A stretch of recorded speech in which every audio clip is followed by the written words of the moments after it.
C, watch, look, এই তিনটি ভার্বের মধ্যে পার্থক্য কোথায়? আচ্ছা, আমরা আমাদের সামনে যা কিছু দেখি, চোখ দিয়ে যা কিছু দেখি, এটাকে আমরা বলি see. I can see anything, আমি তো কিছু দেখতে পাচ্ছি না। ধরেন কেউ আপনার পাশ দিয়ে গেছে এবং আপনি তাকে দেখতে পেয়েছেন, তাহলে এটা see, I saw him going. কিন্তু কেউ আপনার পাশে বসে আছে কিংবা কেউ সামনে দিয়ে যাচ্ছে, আপনি তাকে দেখার জন্য তাকালেন।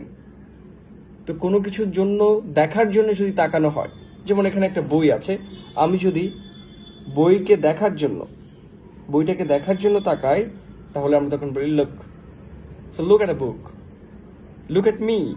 ধরেন কেউ তাহলে আপনার সামনে দিয়ে হেঁটে গেল, যাওয়ার সময় আপনি কি করলেন? আই স হার গোয়িং, এবং সে আপনার পাশে বসলো। বসার পরে আপনি তার দিকে তাকালেন যে কে পাশে বসলো। এই যে দেখার জন্য তাকালেন, এটাকে আমরা বলি look. I looked at her.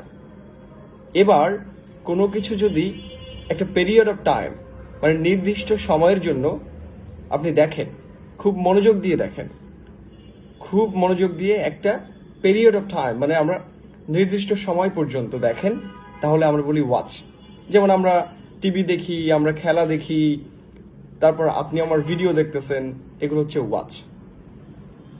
Sorry, clear? ভিডিওটি কেমন লাগলো কমেন্ট করে জানাবেন। এরকম আরো ভিডিও পেতে পোস্টে শেয়ার করুন, লাইক করুন। Thank you very much.